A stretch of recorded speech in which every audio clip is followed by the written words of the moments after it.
Okay, welcome. Happy Good Friday to those of you who celebrate that. Ron Harris here on Ron Harris Muscle Channel. It's Friday live at 5. Just want to answer all your questions. Some of them have been submitted previously on my social media. In case you don't know what that is, go to Instagram, follow me at Ron Harris Muscle. First question, this is probably going to take a little while because this is a gentleman that has a tremendous following on social media for good reason. He puts a lot of information out there, some of it controversial. I'm talking about Eddie Abbew,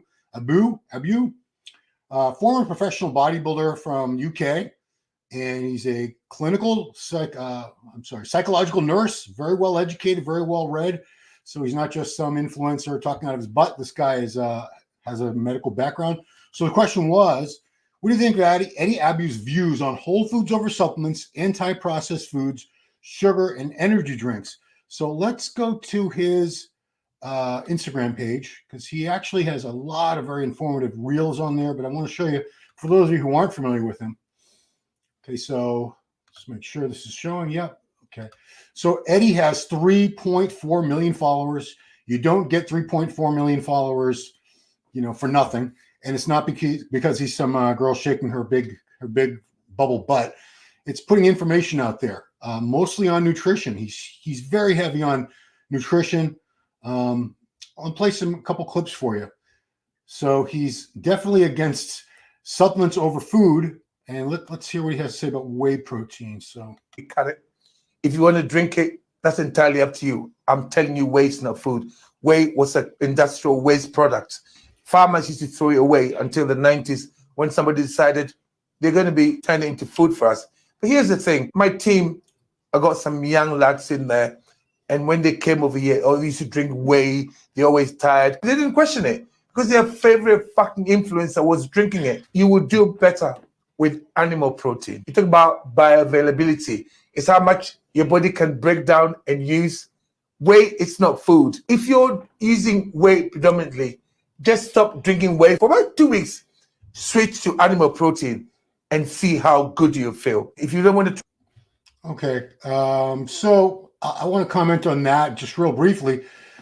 Whey protein is animal-based protein. It does come from cow milk, and he's correct. For many, many years, it would be the part that was thrown away in the process of making cheese, I believe it is. They would just skim it off the top and throw it away. And then eventually in the 90s, I think somebody figured out, and they've done testing, it does have a high bioavailability. Now, I totally agree with him as far as whole food being superior to shakes. I would hate to see somebody drinking shakes all day and barely eating real food.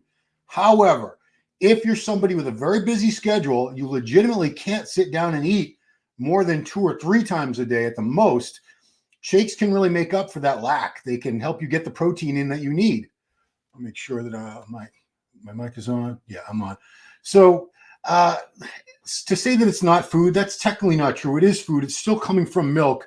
It's not some chemically engineered thing that came out of, rocks or, I don't know, space. It is animal food. Again, I do totally agree with him, though, that if you can eat a lot more food as opposed to shakes, you will be better off. I mean, Ronnie Coleman's a prime example. Ronnie Coleman, he only had 1 shake a day, and it was actually at night. It was the shake he would have before he went to sleep. Even after training, most of us, I love to have a whey protein shake. I do Nitro Tech from Muscle Tech. With lately, I've been having a cup of raisins with that. I was doing cereal before. Gets in your system really fast, but I get what he's saying. So the Ronnie thing, Ronnie would go directly to food. He would go steak and potato, I think was his primary post-workout meal. He would go to the same restaurant every day, Black Eyed Peas, and get the same exact food. So if you can have all food all the time, if you can get 6 solid meals a day, you never need a shake. But a lot of you guys, you're very busy. You're driving from here to there. You got classes, maybe job responsibilities, a lot of jobs. You can't take more than 1 real break. They give you maybe a half-hour break. And, if it's really busy, I know some jobs, some people, they barely get to take their 1 break, and it's not even as long as it's supposed to be. They're supposed to get, by law, a half-hour break for lunch and then 2 other 15-minute breaks. That's how most states work it out as far as 8-hour shifts. But a lot of places they overlook that. They just want you to keep working through the busy rush, and you'll fall behind in whatever it is you're doing if you actually wait that long. So let's go to another one of Eddie's Eddie's videos, because I do think he has a lot of good things to say. A lot of good things. So he's very, very anti-sugar.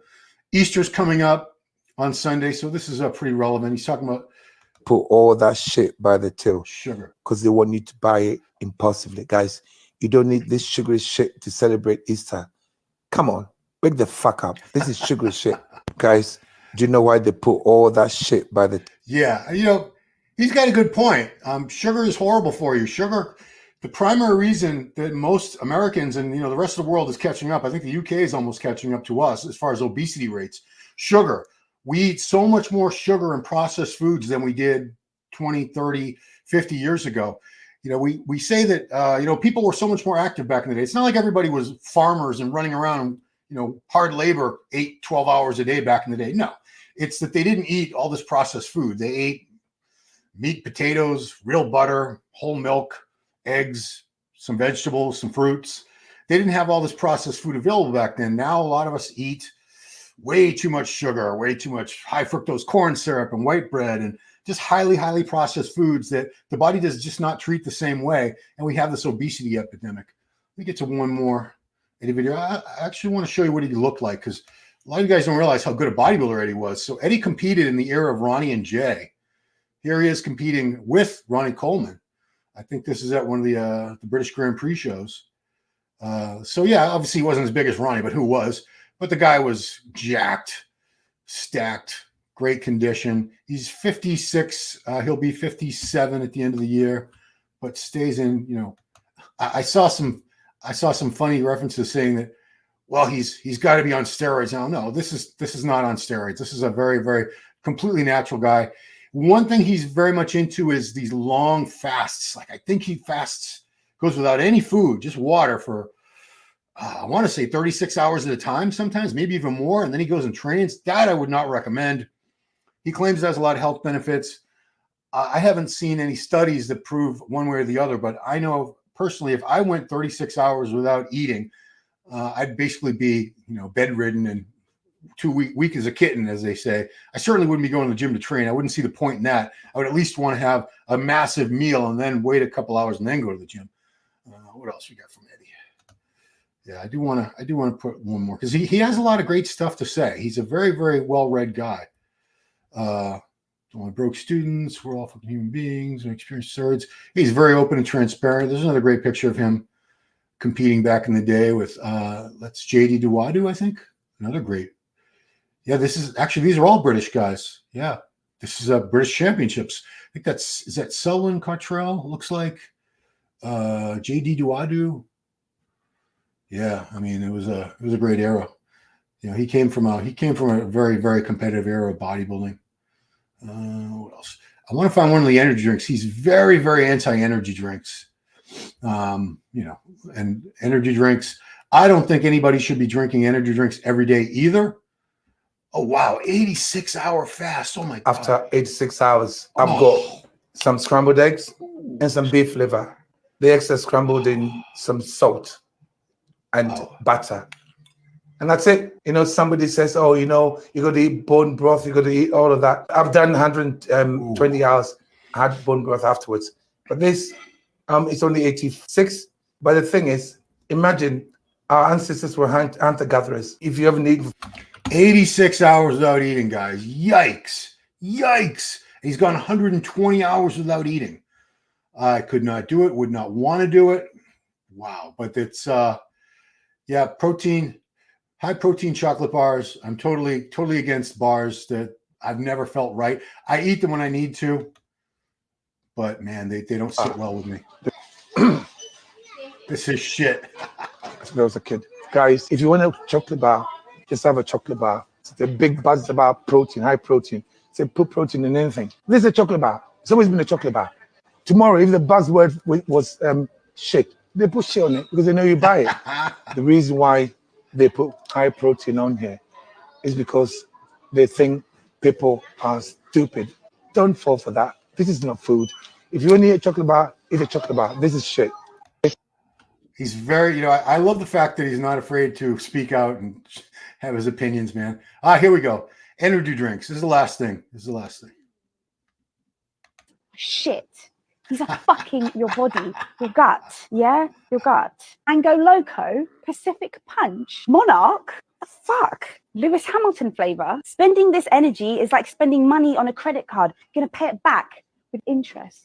This is not food. Gluten, it's not supposed to be anywhere near the body. Gluten originates from a Latin word meaning glue. This is fucking shit. I wouldn't use this to wipe my ass. Give me a fucking break. Come on, guys. TikTok. Oh, I hate that. Okay, that was his daughter. Hilarious. So let's get to some of your comments, guys. Big Mike Cox. Now it's a party. Yo, I don't know why I look so red on this. It's the tone. I cannot get my skin tone right in here. I don't have high blood pressure. I never have. I don't know why I'm looking so red on screen. I promise you, I'll take a selfie for Instagram right after this and show you I'm not that red. Why is this bothering me? I don't know. What's up, David Mays? Thanks for coming on. Detroit Pro and ASC Brazil I don't know about Detroit Pro. I don't know if Detroit Pro will be streamed for free the way the Arnolds have been. I'm going to guess. I haven't heard anything yet, but it looks to me like these Arnold Classic shows, so far we've had both of them streamed for free. I'm hoping that's the case with this one. I do not know yet. I'll look into it. Okay, this is Dan Cardillo. No relation to Steve Cardillo, but Dan manages the Zoo Health Club up in Seabrook, New Hampshire, which is just a stone's throw away from a nuclear power plant. I've never been up there. He's Dillo's World on Instagram. He always has nice things to say on my posts. I appreciate him very much. I told you I asked him to jump on here to get a shout out. So Zoo Health Club. He always wants me to stop by and work out, but if I ever get up toward there, there's a beach we all go to. It's just over the border into New Hampshire called Hampton Beach. Huge meathead beach, where a lot of the guys from the Boston area would go up. We all go up in the summer. Been going there since I was a little kid. But if I go up to the beach, man, I don't want to work out. I mean, at the beach, it's like a whole all-day process for me. So, but maybe someday. Do they still make animal protein powder? Well, I know Gerard's companies, Muscle Meds or MHP? One of them, they make the carnivore. I think that's Muscle Meds. So that's beef protein. He's the only one with beef protein. All the other ones have, whey and casein, which are made from milk. But I mean, that's animal protein. It's coming from milk, came from a cow. It's animal protein. I get it. It's not solid food. I always encourage everyone, especially young guys really struggling to put on mass, eat as much food as you can. The body treats food differently. Like I said, the weight gain shakes, the protein shakes, they're a great way to supplement your whole food diet. And especially if you're in situations, whether it's work, school, whatever, where you just can't, you literally have no options other than a shake. It's either a shake, you have like 2 minutes to get a shakedown, or you're not going to eat at all for hours and hours. In that situation, you're always better off having something than nothing. I'm really not into this fasting thing and going on empty stomach, especially when you're trying to make gains in your early stages. You never want to be super hungry for extended periods of time. You will go catabolic. Your body will start eating up your muscle tissue, and you do not want that. Yeah, I haven't seen anything about Brazil either, Scott. Haven't seen anything. Yeah, I'll keep an eye out for you guys. Do I think the O will offer as much money as the Arnold, or will the prestige of the O always be superior? Well, Chris, if you add up all the prize money together for all the divisions, the Olympia still gives out more prize money even now than the Arnold does, because the Arnold eliminated 4 divisions completely that they don't have to worry about. They don't have to pay anybody from women's bodybuilding, women's physique, women's figure, 212 bodybuilding. The Olympia, they pay out everybody. Every division gets first prize, second prize, third prize. If they do step up their game, the Olympia, to match the $500,000 for first prize for the Olympia, to match what you win for the Arnold, which I think they will do, they'll be even further ahead. Prestige-wise, I don't think the Arnold is ever going to supersede the Olympia. The Olympia is the title. Everybody wants the Olympia. I mean, that's a title that eluded greats like Flex Wheeler, Sean Ray, Kevin Leverone. They never won an Olympia. Kai Green never won Olympia. There's some amazing bodybuilders who never won the Olympia. Nasser. The Olympia is the elite. It's where we had the legends, Sergio Oliva Jr., Arnold Schwarzenegger, Lee Haney, Ronnie Coleman, Phil Heath, Jay Cutler, on and on and on. Dorian Yates. These are the Olympia champions. Everybody wants to win the Olympia. Financially, yeah, Daniel, that's it's a very personal question. I don't know if you're American or not, but in America, we don't ask we don't ask people about their finances unless we're like a close friend or a relative. It's considered like an invasion of privacy. It's almost like asking a stranger about their sex life. You just don't do it. I'm not doing as well as I was when I was with MD, but I'm getting by. I'm doing okay. All my bills are getting paid, and I'm confident things are going to go upward from here. But I appreciate your concern. What do you feel is the deciding decision between De La Rosa and Akim at the Arnold UK? Heard different opinions. I don't know what Tyler said. Whatever. If Tyler gave an explanation, which I think he did, and I apologize for not watching every single post and every video of everybody in detail, but I think it was just a size thing. John has a more complete physique. He's better from the back. Akim's back shots to me are still not great, but Akim is a massive guy. He has this crazy X frame, tons and tons of mass. I mean, the same reasons why you could probably justify why he beat Kamal El-Garni at the Tampa a couple of years ago when Kamal did his first open show. He's just a massive guy, Akim. I mean, it was a tough call. I probably would have leaned toward Jonathan for third, but I'm not a judge. Scott Rosardi, known Scott for a very long time. Your hair is growing on the right side of your head. I'm seeing some new thin hair start growing. Hopefully over the next month it's going to look very good.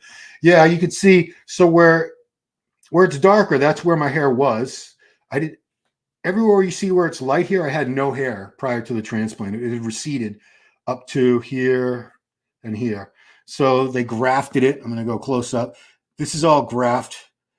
This is grafted from the back of my head, and it's going to take a while for this hair to be thick and dark like this. It's going to take another few months. It's a very slow process, but I'm using minoxidil twice a day on the top, the crown. This area is not, I'll show you, it's not really not filling out very well at all. That's going to be a challenge. The back, if you can see that only has a 50% success rate as compared to the front. This has like a 95% success rate in general for people that get hair transplants, as far as, new hair growing.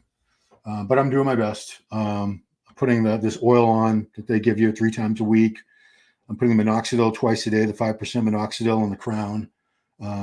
Just hoping for the best. Dan Cardillo, appreciate you, man. Well, have a good Friday. Happy Good Friday for those of you who celebrate. When you first come by, what do you do for recovery, like massage therapy, chiropractic?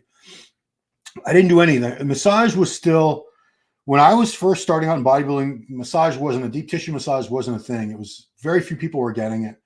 The first deep tissue massage I ever got was at a chiropractic office in Santa Monica. That my friend Mike McGuire, who grew up with me in Waltham. He was a year older. He had moved out to LA a year before I did. A couple of years before, I'm sorry. He had moved out there a few years before I moved out there. And he worked at a chiropractic office with John Romano. If you know, John was with the MD for many years. He's with RX Muscle now, and also with Muscle and Fitness. John was he worked at the chiropractic office, and he did deep tissue massage. And I started going to that chiropractor because I already hurt my shoulder badly enough that I needed to go get it, adjusted. They would pop it back in. My shoulder would dislocate all the time. I had rotator cuff problems already. Only like 21, 22 years old this time, but I'm already getting all jacked up. So that was my first deep tissue massage. He was very good. But I didn't start getting regular deep tissue massages till I was in my, early 40s, I would say. Yeah. Late 30s, early 40s. So back then I just went to the chiropractor, and it was mainly because I was always getting injured. My lower back and my shoulder in particular were always getting injured. So I would go just to try to get them to fix me so I could get back in the gym and train heavy again.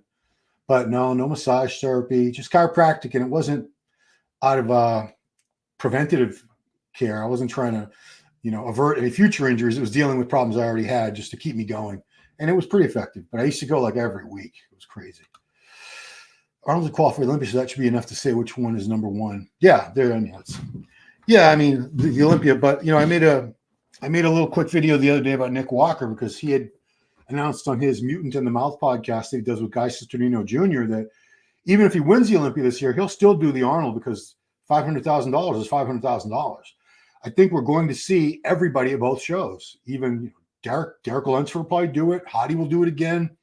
Nick will do it again. Samson, Andrew Jacked, Crizzo. I mean, I predict we're going to see all the top guys in both shows moving forward. Just because it's so much money, why would you want to let that money go?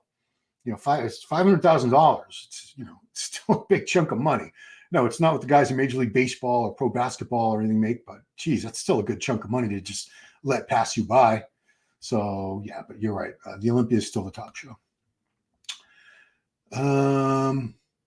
So you talk about Eddie Abbew taking a little bit of tests. These guys like Robbie Robertson, who says natural, like Mr. Natural himself. The big lie, big lie. I don't know if Eddie's on test or not. Let's look at him again. Let's take a look. I personally don't think this is even at his age, 50, 56 going to 57. Got a clip of him doing some legs. I don't think a guy with great genetics who was much, much larger than this before, I don't think this is something you couldn't achieve naturally. This is a guy, he's 56 years old, but he was a monster. He was huge. He has great genetics. I don't think this is something you need to take tests for if you're somebody with great genetics who had so much muscle before. You can believe what you want. I don't think he's on anything. He might be on TRT. And, TRT, to me, that's not being on test. That's replacing what your body needs. So stop screen. Yeah. So a little bit of test. When we say a little bit of test, like if he's on TRT, if he's on 100, 150, 200, whatever amount would be necessary to bring him into high normal ranges or just normal ranges. As far as I'm concerned, he's not on test. He's on TRT, but that's not like a cycle, like being on Tren or something. How the hell did Kelly Ryan just disappear? Well, it's easy. She's not on social media. I mean, these days, if you're not on social media, it's like you don't exist. So Kelly Ryan, for those of you who don't know, she was a Fitness Olympia champion, one of the first ones. She had won the Fitness America pageant, which I was working for at the time, back in the day. Geez, 30 years ago. I think she actually won in 93, yeah. But when she got out of jail, she went to prison with her husband, Craig Titus, back in 2017, 2016. I don't know when it was. Whenever they killed their assistant and they put her in the trunk of their car, drove the car out into the desert and lit the car on fire, then tried to report the car stolen. Anyway, Craig's still in prison. Kelly was released. I think it's been like 2 years now. She's been at least a year. And she just went dark, quiet. She has no interest in being part of this industry anymore. I don't know what she's doing. I'm not going to try to chase her down, but she clearly doesn't want the limelight. She doesn't want to give interviews or talk about the murder or anything like that. And I'm glad everyone's respecting her privacy, but unless you're on social media these days, it's very hard to find people. It's very much like you just don't exist. You're just like, you're gone. Can the dark black bodybuilders complain about dark backgrounds, spray themselves a lighter color? I suppose they could, but I mean, I don't see too many dark. We keep saying, last year there's a whole movement to try to bring back the plain black backgrounds for bodybuilding shows, because those huge LED screens behind the bodybuilders, they were sort of taken away from the definition, because if you have light, all this light behind somebody, even if you're lit from the front and overhead like they were, the cameras it's hard for the cameras to not focus on that LED imagery behind them, those bright lights. So it was sort of taken away from what we were able to truly see as far as the conditioning, especially. It was hard to appreciate the condition. So anyway, I know I heard Fouad Abiad is going to have a plain black background at his show, the Detroit Pro, coming up in a couple of weeks.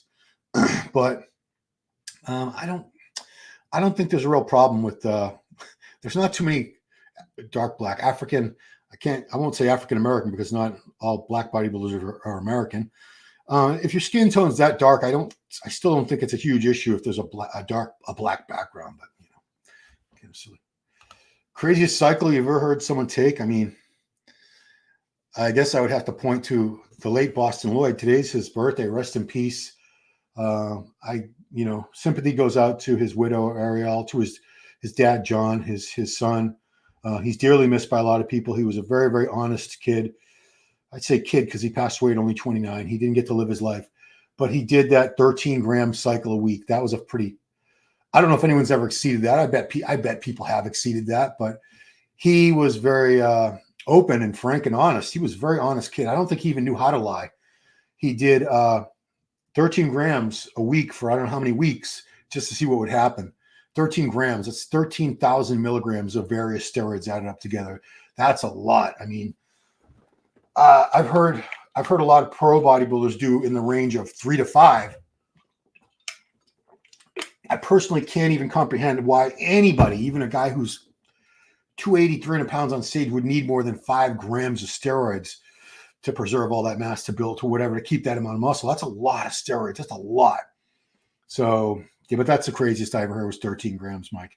And I don't know what the breakdown was as far as compounds, but he told me the only reason he did that, he did want to see what would happen, like would it give him better gains, and it didn't. He didn't gain any more on 13 than he had on like 4, 5, 6, 7 grams that he had done before in other cycles. But he said, you know, because he was out there in the limelight, he had his YouTube channel, his social media, and people respect his opinion so much that a lot of underground dealers or companies, a lot of underground labs would send him just free samples. Like, here's a few bottles of our test, our Deca, our Primo, our Trend.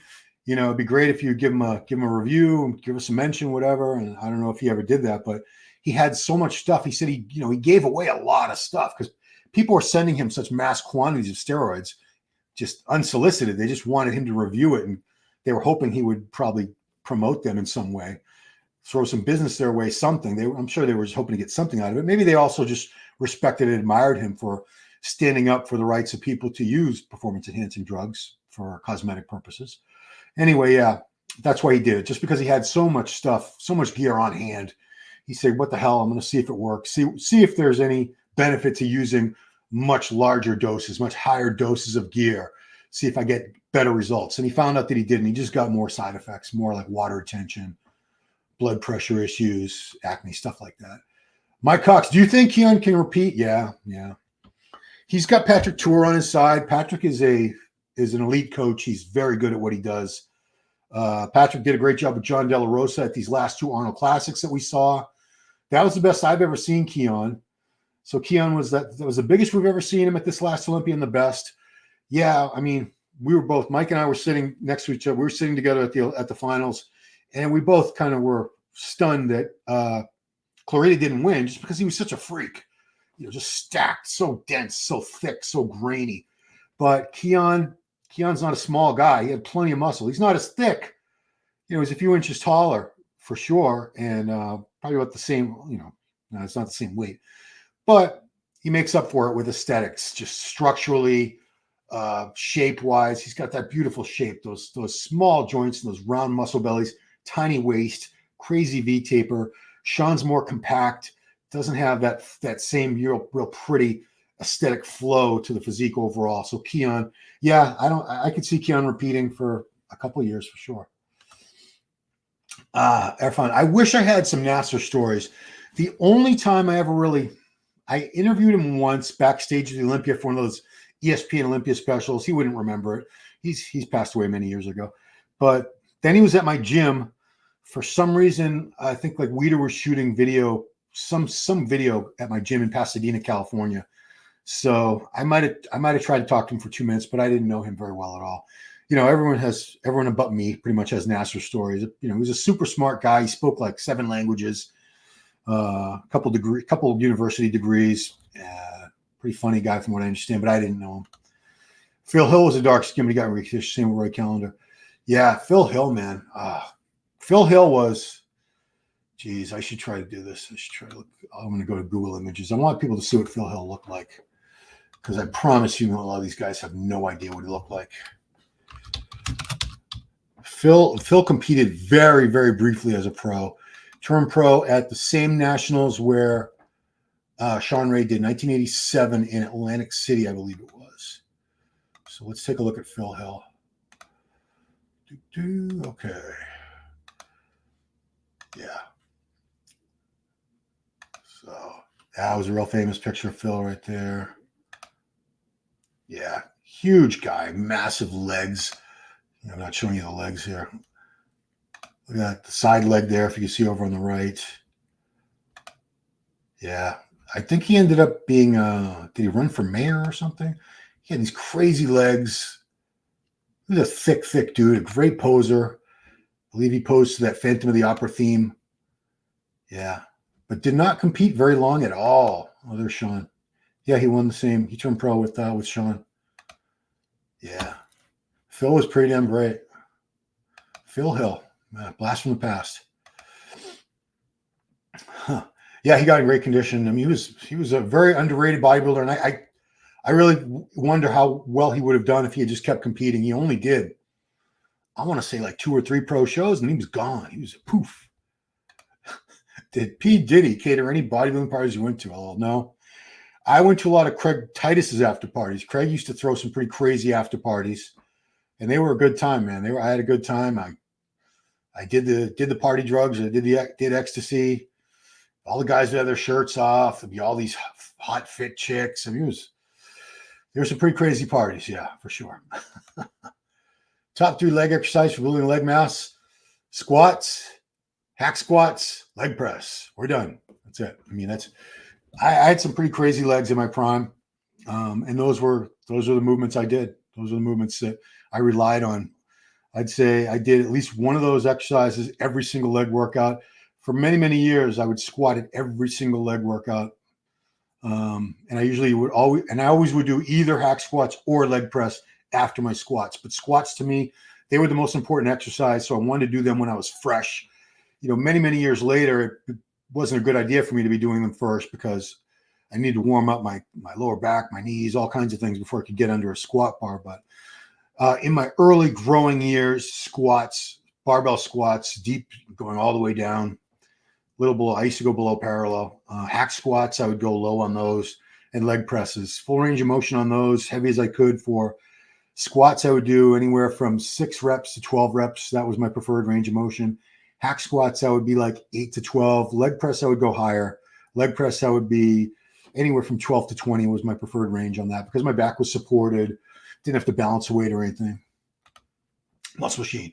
Fan of hot shower or cold shower? Hot showers. I like hot showers. You find it beneficial to take cold shower for training or warm shower?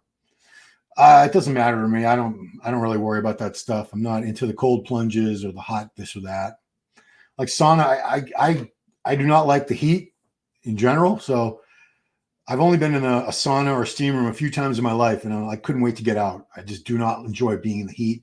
I don't know how beneficial they really are, and even if they are, I've heard that the cold people were really getting into the cold water plunges, and I did. We had a cryogenic chamber at my gym for about a year, and then the guy moved on, took it away.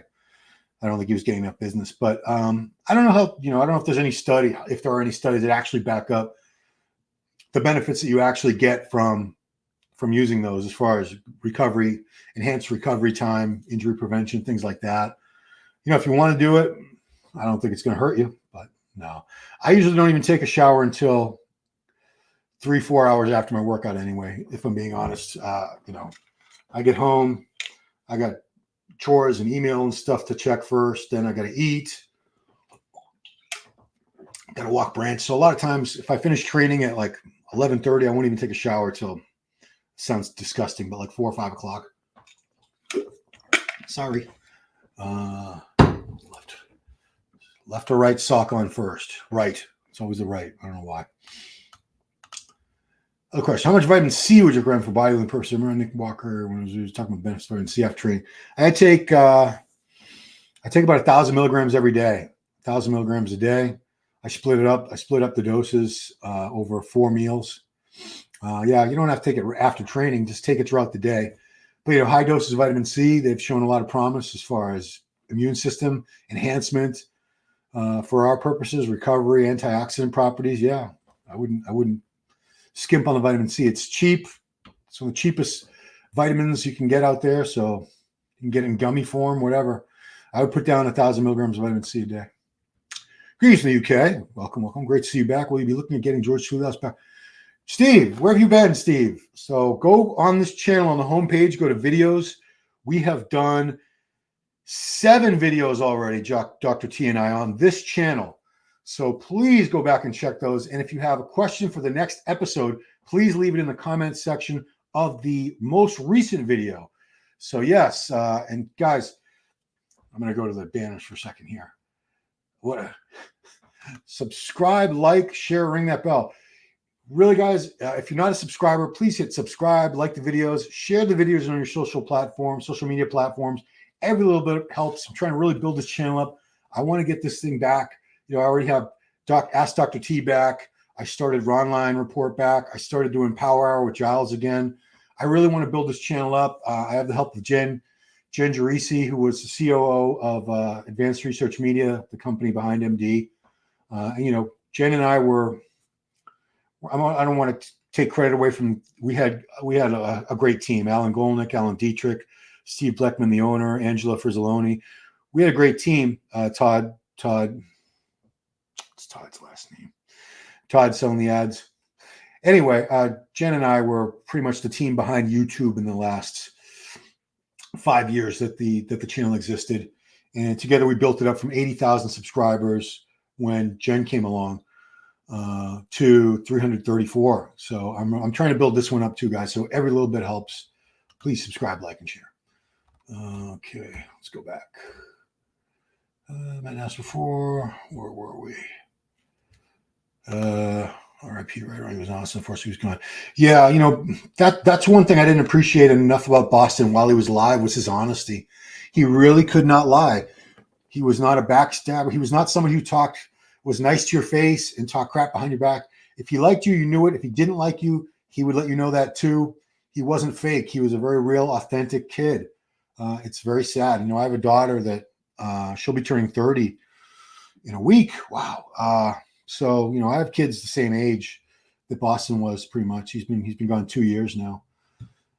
So it broke my heart. My heart breaks for his dad, John, for his widow, and for his son. It's too bad. It's very unfortunate. We hate to lose anybody, but it's we lose guys like my age. It's like, well, you lived your life. I mean, God forbid, I don't want to die anytime soon. But if I did, I've lived a good chunk of life. I've had my family. I've been around. I've had some experiences. But he never really got to enjoy that full spectrum because a lot of people will tell you, your real life as a man, it kind of starts at age 30. That's when you really start coming into your own and see the world differently and so forth. How long are you back to 100%? You be training like you were before? I've been doing push-pull legs the whole time, Scott. Yeah, I mean, I didn't train legs obviously for a few months after I tore the quad. So I was doing push-pull, day off, push-pull, day off, push-pull, day off, over and over again. But I've been back on push-pull legs for a while now. The right quad, maybe I will go back to Facebook and show you guys some pictures. I'll show a recent picture.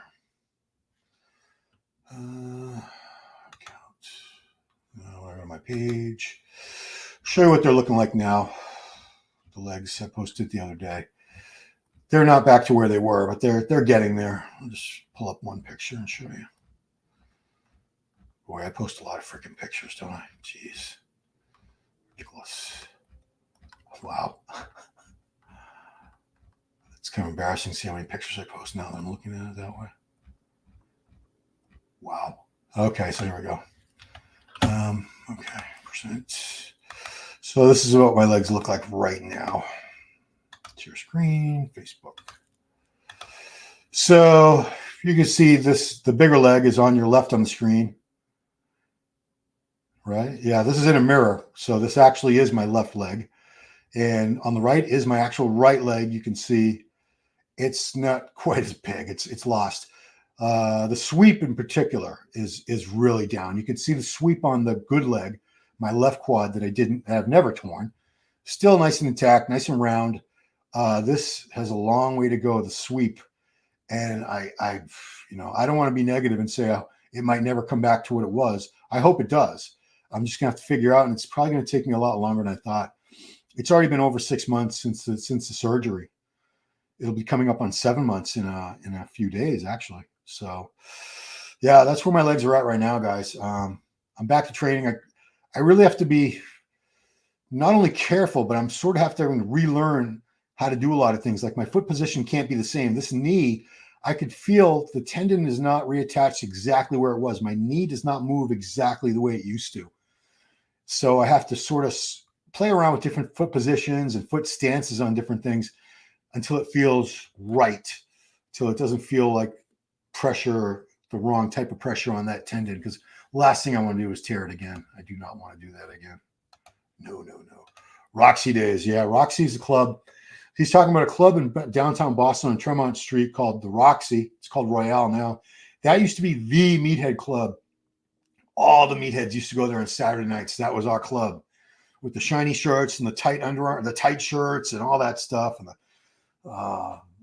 was that old?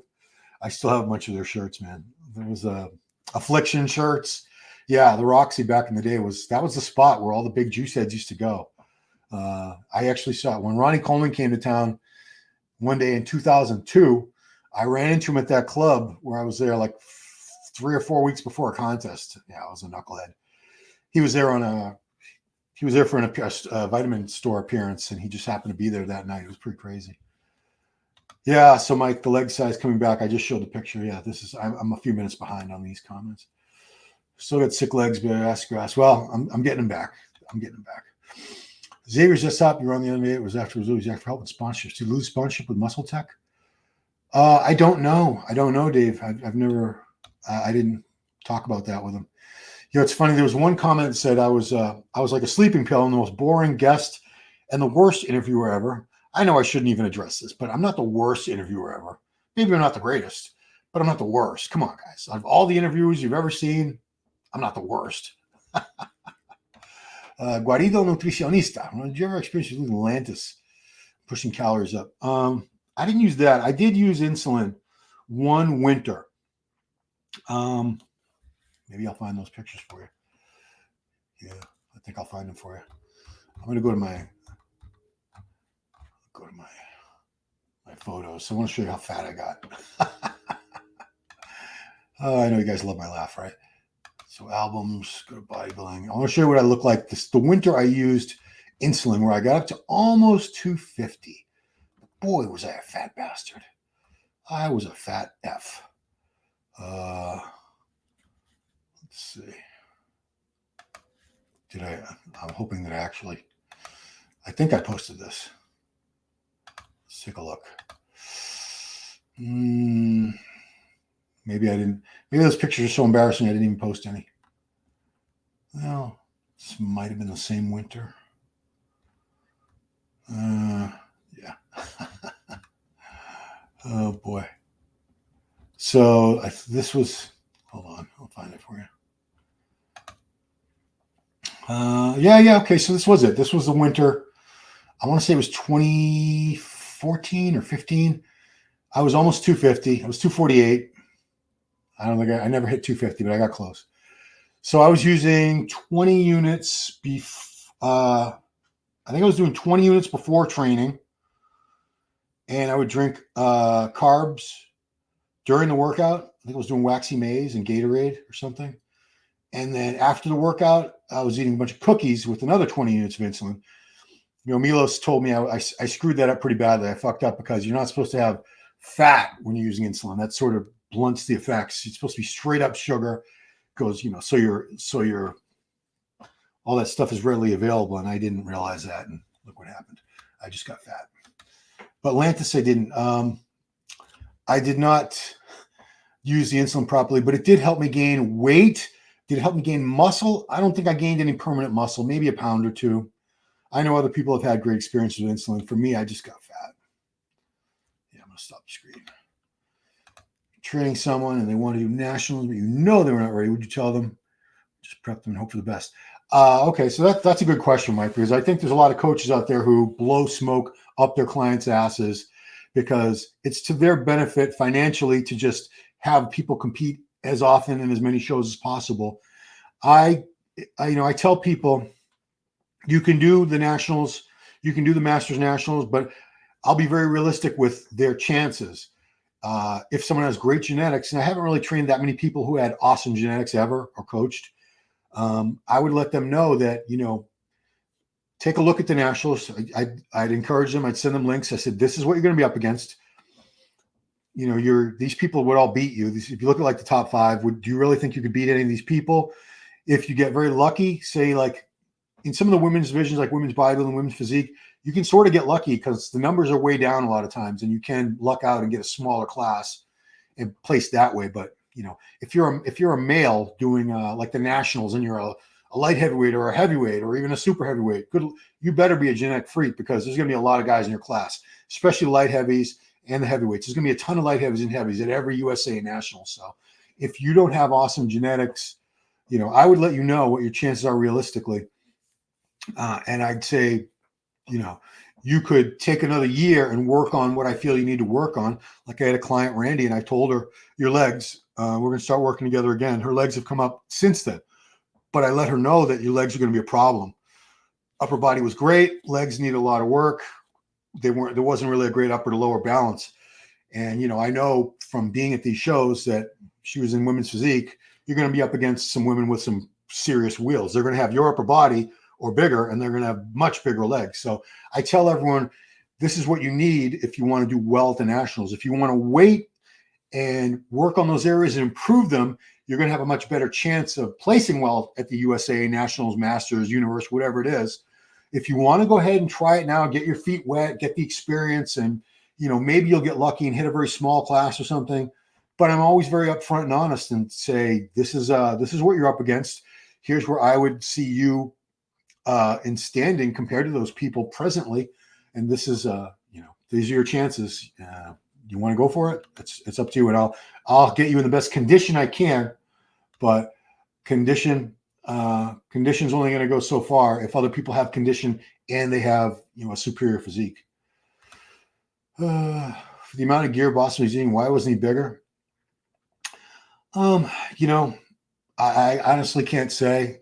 His dad, John, was a great amateur heavyweight. I think he would have been a super, but they didn't have super heavyweight class back then. He took second to Gary Stridham, I believe, at the USA one year. He was bigger than Boston ever was, but Boston might not have had the same exact genetics, even though both his parents were competitive bodybuilders. Yeah, I don't know. I'm not even going to speculate because I have no idea why he wasn't bigger.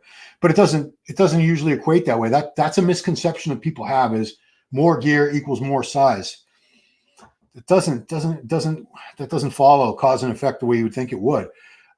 Genetics are very key. Consistent eating of especially whole food day after day, 5 or 6 whole food meals every day, getting plenty of sleep, training heavy, using good form, stimulating the muscles to grow. These are all keys, and genetics rule everything. So you'll have people that are able to gain much more muscle mass and be much larger on much less gear than someone else with inferior genetics who may not even train as hard or eat as well too. You add all that up and they could take 3 times, 4 times, 5 times the amount of gear and they still won't be as big as that other person. So it's not as linear as you would think it is, that X amount of gear equals X amount of size. If only it were that way. I've known plenty of guys who took massive doses of gear and they weren't much bigger than a really good natural bodybuilder. And I've seen guys who, I don't think they had reason to lie to me, because it's not like there was no reason for them to lie. I didn't give a shit one way or the other how much gear, whether they were using 500 milligrams a week or 10,000 grams, 10,000. I didn't care. I didn't give a shit. So people have confided in me some very moderate cycles, and these were big dudes, big dudes. And, if I told it to you that this guy was only using 500 milligrams of test, 400 milligrams of Deca, and 30 milligrams of D-ball a day, and he was a very lean 240, 250, you'd say I was full of shit. But why would they lie to me? This is before I was working for MD and stuff. They had no reason to lie to me. There was no benefit. Which posing from the recent classic athletes would be your favorite? And which would you pick between Kai, Cedric, or Rolly? Who would I pick as far as the best bodybuilder, the best poser? So my favorite posing routine was Antoine Vaillant. Very entertaining, very classic, very dramatic. I like that style, that flair that he has. Kai, Cedric, or Rolly? If you're talking about posing, Kai all day. Kai had great routines. He did a lot of very unique poses, a lot of weird muscle control things. He put a lot of time and effort into his posing routines. He would stand on his head. He did all kinds of weird shit. Cedric was a very good poser, but more in the classical old school style of posing, not as entertaining. Kai was a joy to watch. He had some crazy routines that were just, you were on the edge of your seat. You're like, wow. I mean, look up Kai Green, Dirty Diana on YouTube. you'll see one of the routines. He did that at a few different shows, and it was just spellbinding. They would help your healing up around, be the muscle stimulators that were perfectly cheap on Amazon. Yeah. No, my knee's all healed. It's perfectly healed up, if that's what you're talking about. This quad's completely healed up. Now it's just a matter of building it back up. I had the surgery on September 4th last year. It was a long healing process, but it's good. It's all good. Crazy results from combining Increlex and androgen testosterone. Your good old days when did you ever use any form of it? I've never even seen IGF. Never even seen it. I never had the money for it. It's far more expensive than growth hormone. And when I was in the years that I was using larger amounts of gear and would have used it, I didn't even have money. I didn't even have money to use growth hormone. I'm on like 2 units a day now. 2 units is nothing for bodybuilding purposes. Most bodybuilders who use it for building purposes are on anywhere from 6 to 20 units a day or even more. But no, I never even saw Increlex. I heard great things about it, but I never had the budget. It's very, very expensive. Try pull legs, push off to give shoulders more rest. Pull legs, push. I don't see how that would make any difference. My shoulders really only get a lot of work on that push day. So that would give them a day off after push to recover. But if I do push, pull, pulling doesn't really, the back movements, my shoulder's fine on those days. It never bothers me. It bothers me from pushing because the way it is, the arthritis in there and the fact that the cartilage is all worn away, it's bone on bone. It really only grinds when I'm pushing, or lateral raises hurt too. But any kind of a pull down is fine. I can't do chins, but any kind of pull down is fine. Any kind of row is fine. Those don't hurt my shoulder at all. Who am I most excited to see at the Arnold Brazil? Who was in it again? I mean, Raphael was my favorite. I want to see Carlos Thomas Jr. I can't remember who else was in it. Remind me. Guarido Noticias, you're actually one of the best interviewers. Thank you. I think so. I agree with you. I mean, I would never say I'm the best, but I think I'm pretty good. I mean, I've interviewed thousands, literally thousands and thousands of bodybuilders. The Ron Line Report series that I started on MD in 2017, I think I did like 700 of those before MD folded last November. And for the magazines, I did another few thousand of those over the years for articles, for profiles, for interviews, for training. So I'm very, very natural at this point. You do anything that many times, you're going to get good at it. Practice makes perfect. And, I think interviewing is something I do pretty well. Thank you again. I appreciate that. 6 months only, trained them again for a couple months. I'm still a decent set of wheels for an old man. Yeah, I mean, at 54, I'm not complaining. And if they never get to be as big as they were, we could see what they used to look like. Shameless plug. Yeah, I mean, I'll try to show you at the biggest. Some of the shots where they were at their biggest. So let's go. I can't really see them there. I know I'm supposed to be looking for leg shots. Well, this was the best condition they were ever in. That was 2013 Masters Nationals. I lost a little bit of size to get that condition, as you can see. But man, they were freaking shredded. They were like granite. Really nice. I was very happy with the condition I had at that show. Fullness, no, not so much. It's me and Jay. There's a shot. You can see what they look like. Boy, these look like shit on full size. A lot of these. Oh, that was my 405 with Ronnie. The only time in my life I ever front squatted 405. And of course, who spotted me? Ronnie Coleman. That's the only reason I did it. Yeah, I mean, there you can see the legs had really good. They were never, I never had like massive 35-inch quads or anything. They were like 30 at their biggest, but that sweep, which is a lot of genetics, but the shape was just what made them look a lot bigger than they were. Like, that's Pierre Bernal. There's another good shot of legs. I think you guys get the idea. There's me and Blessing. Me and my boy Blessing.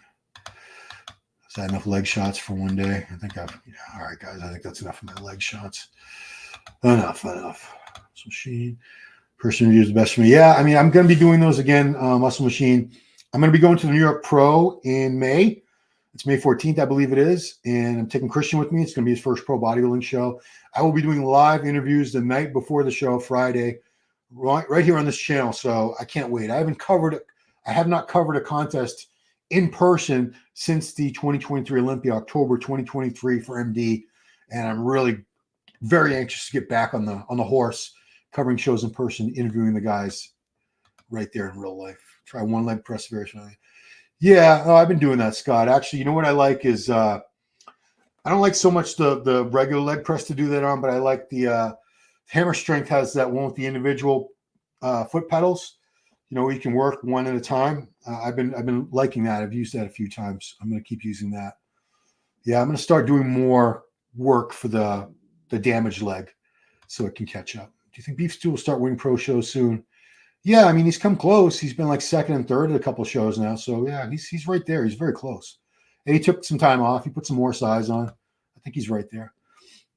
There you go, Antonio. Yeah, I'm very excited to see Antonio Burton. I think is he doing Brazil too? I think, yeah, he's doing Brazil. How shocked would I be if he beats Nick Walker, New York Pro? I'd be very shocked. Nick Walker is an Arnold Classic champ. He's been third place at the Olympia, second place at the Arnold another time. For Tonio to beat him, that would raise his stock, because that would put him in a position of, I just beat one of the best guys in the world. So, you know, he's got a much prettier physique than Nick.